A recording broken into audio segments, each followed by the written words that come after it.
contratti territoriali per rispondere a quel problema che c'è, che lo stipendio dei nostri lavoratori del nord vale il 17% in meno rispetto agli altri lavoratori. Se a parità di lavoro e di contratti gli stipendi sono uguali da Belluno a Trapani, uguale non è il potere d'acquisto e così Luca Zaia chiede di avere contratti territoriali, un tempo definiti gabbie salariali, con i quali far recuperare potere d'acquisto dove la vita costa di più.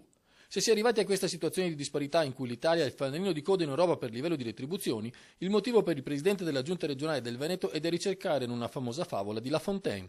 Perché ci sono poche formiche e tante cicale. Se tutti lavorassero, facessero il loro dovere, in questo paese non avremmo 1900 miliardi di debito pubblico. Intervenuto all'Istituto San Marco dei Salesiani di Mestre ad un convegno sugli stati generali del lavoro avente come obiettivo la situazione nel 2020, Zaia è convinto di essere alla fine del periodo più nero. Si deve uscire da questo tunnel, che è il tunnel del 6% di disoccupazione in Veneto, di 142.000 persone che cercano occupazione e di 100.000, quasi 100.000 posti di lavoro che si sono persi. Nel frattempo la Regione ha diffidato Unicredit, suo tesoriere, dal versare allo Stato le sue risorse depositate, come preteso dal Governo col decreto sulle liberalizzazioni. I nostri soldi restano in Veneto, non vogliamo darli a Roma, in un momento nel quale c'è difficoltà economica, in un momento nel quale gli istituti di credito hanno bisogno delle nostre risorse lì depositate per aiutare famiglie e imprese, quindi 8 miliardi di euro devono restare qui.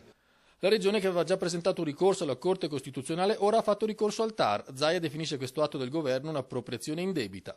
È come se un cittadino che ha il deposito presso la sua banca del paese, un giorno qualcuno si svegliasse e dicesse alla sua banca: dammi i soldi di quel cittadino perché ci servono a Roma. Immagino che ci sarebbe la rivoluzione.